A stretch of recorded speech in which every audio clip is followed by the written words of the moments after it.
Hello there, boys and girls. Adam Cleary here from FourFourTwo and Liverpool.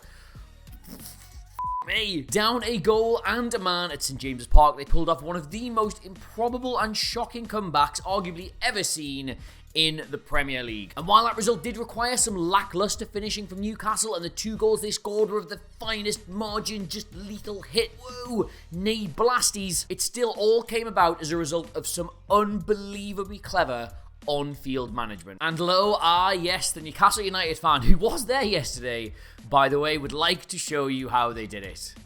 Sort of. Now that I have to sit here and talk about the most galling thing I have ever been subjected to inside a football stadium, I feel like I've been mugged. I feel like I have been mugged at gunpoint, and the policeman who has come round to take my statement about the mugging is the actual mugger. That's how I feel.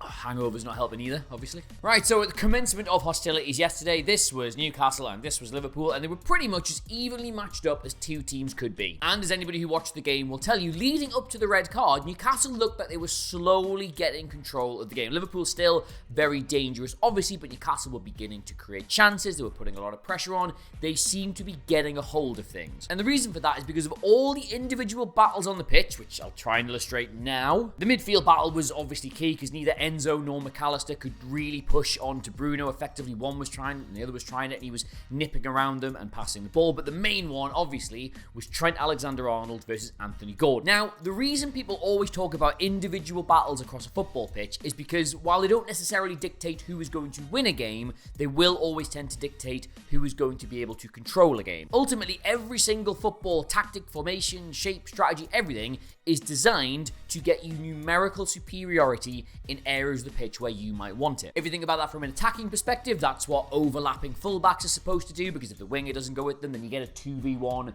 in the wide area. It's the reason why teams have gone from 2-man central midfields to 3-man central midfields to now having boxes in the middle to get 4, because they want numerical superiority there. If you are able to create situations where you can have more players in an area of a pitch than the opponent, you can control the game. But the thing is, that very rarely happens, because for every strategy trying to create it, there's another one trying to stop it happening. So you normally end up in individual one-on-one battles. And if you win those, whether it's a test of strength, whether it's pace, whether it's positioning, whatever it is going to give you the edge, if you win those, well, you get the picture. And Anthony Gordon was absolutely winning that battle against Trent Alexander-Arnold. He would have been ridiculous and incredibly harsh in my opinion, but he could have been sent off a few moments before for stopping him going down the line. That's where Newcastle got the goal from, and let's just look here at his position. Yes, it's a bad touch and Gordon does really well to finish, but look where Trent Alexander-Arnold, the right back, is when he's receiving this ball. If he gives it away here, for example, then Gordon is in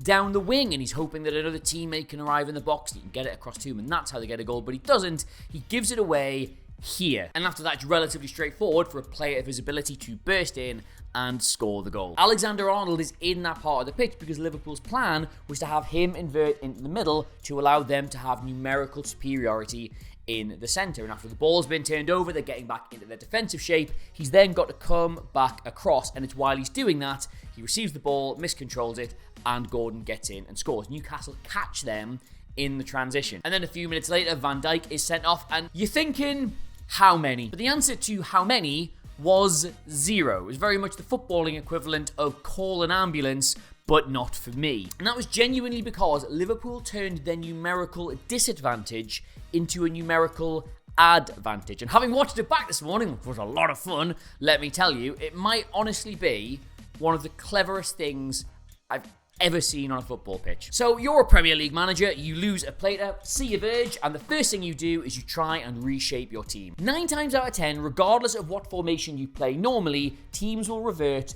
to 2 banks of 4 with 1 striker left up top. And the reason for that is obvious. 2 banks of 4 is very difficult to break down if you are disciplined and you are rigid with it. It allows you 2 players out wide to defend here, it allows you 2 players out wide to defend here, it allows you 2 in the centre, it allows you 2 at the back, and you have 1 player up front, either someone big and strong who will hold the ball up and let you move the pitch, or someone quick and dangerous who you can hopefully hit a long ball in behind, and maybe you can get something that way. Not all the time, but the vast majority of teams do this. But Liverpool did not do this at all. Instead of a 4-4-1, what they actually did was they went to a really narrow 4-3-2.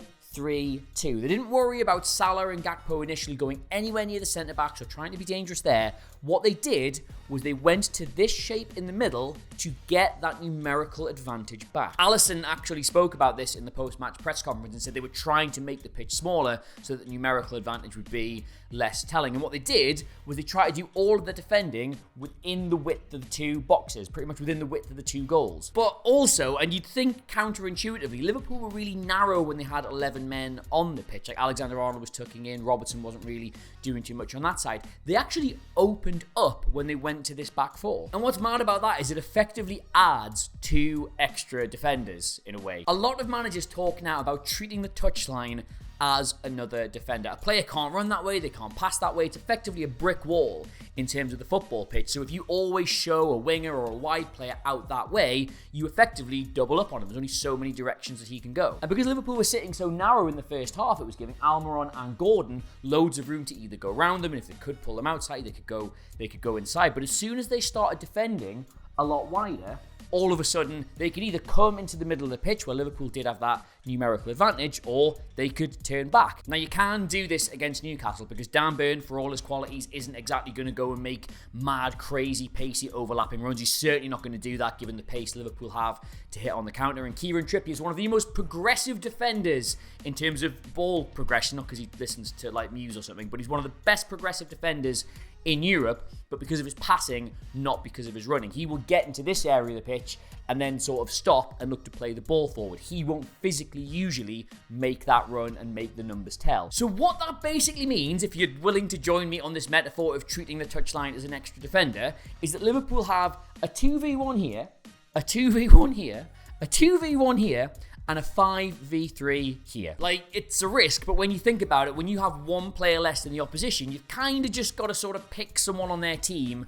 that you think won't be able to hurt you and just forget about them. And if you stop defending them, you effectively go to parity in terms of the players you are worrying about. But what Liverpool did was they picked 2 players they were fairly confident wouldn't be too damaging, and that went from levelling it up to giving them a man advantage back. And it's a risk, obviously, because Dan Burn could have made some great run into the final third, or Kieran Trippier could have got loads of space and played an excellent ball. It is a risk, and Newcastle did have the chances to go and win this game, but it was a calculated one, and it worked. Just to illustrate how effective blocking off this central zone was, here is Bruno Guimaraes' passing map from that entire game. You can see obviously everything goes through him at Newcastle. He had the most passes, he had way more than anybody else.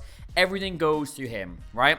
This is his passing map after the sending off. Now, for a start, this should just shock you because we're talking about 28 minutes versus the entire rest of the game, and you've removed pretty much half of his passes in the process. But just if you can see, it's not the easiest to say on this thing, but if you look, how few of them are incisively through this part of the pitch. How many of them are sideways or backwards? There are a couple, yes, but they really did limit his ability to pass the ball forward. Liverpool have not lost any of their last 7 games when they've gone down to 10 men. And I think when you look at this system and how it allows them to keep control of a game, you can see why. But you see, this is the change that allowed Liverpool to keep control of the game. It's not the change that allowed them to win the game. And that change was this, just with a very, very subtle twist. After Klopp had made all his substitutions, and I think they had Elliott on by that point, Jota on that point, and Nunez, obviously, they were no longer a 4-3-2, but he just rotated this round ever so slightly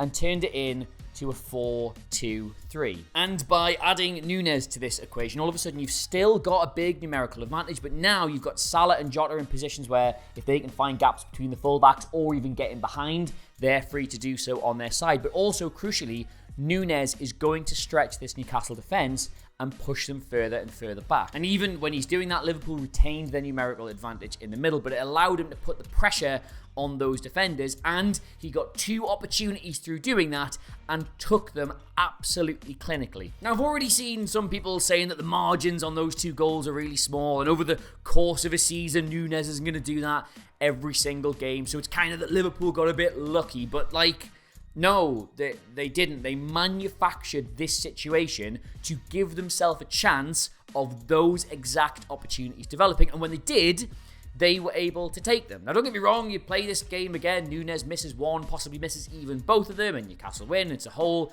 different conversation. But this is exactly what they were trying to do. And if that works, even if there is a slight bit of fortune in it, you have to say that, like, that's the plan. You have to hand it to them. And the thing is, the equaliser was the worst possible thing that could happen to Newcastle, because all of a sudden, they knew they didn't have control of the game, but now they had to really push everything as far on as they could to try and rescue that win back. And all that did was it created even more space in behind for Nunez to get into. Like, it played right into their hand. Honestly, right, and if you watch the channel a lot, you'll know I don't just say stuff like this. I really mean this, right? Honestly, I think it was the most impactful and effective tactical change I have ever seen in a football stadium while I've actually been there. You could see it so vividly when they did it, and I was just like, oh, that's really clever. And then, you know the rest. It worked really well. They got 2 goals. Liverpool won. I went and did tequila slammers with my friend Jess, and I'm now clinging on to a bottle of Lucozade Energy for dear life. Oh, and finally, one really important, very cerebral, clever tactical insight I have for any Newcastle fans watching this video, right? Just don't worry about it. Got beaten by a better team for the second week in a row, but it happens.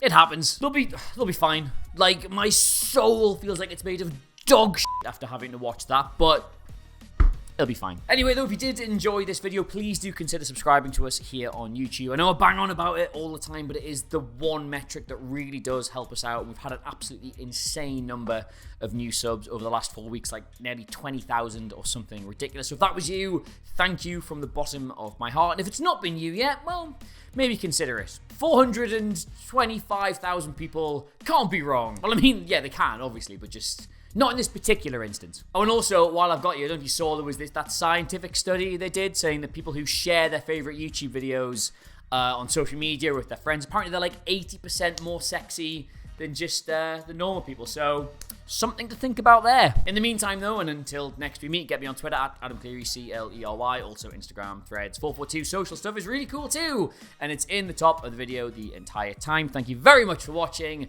I am away to see if Anywhere will deliver a fry-up at midday. Goodbye.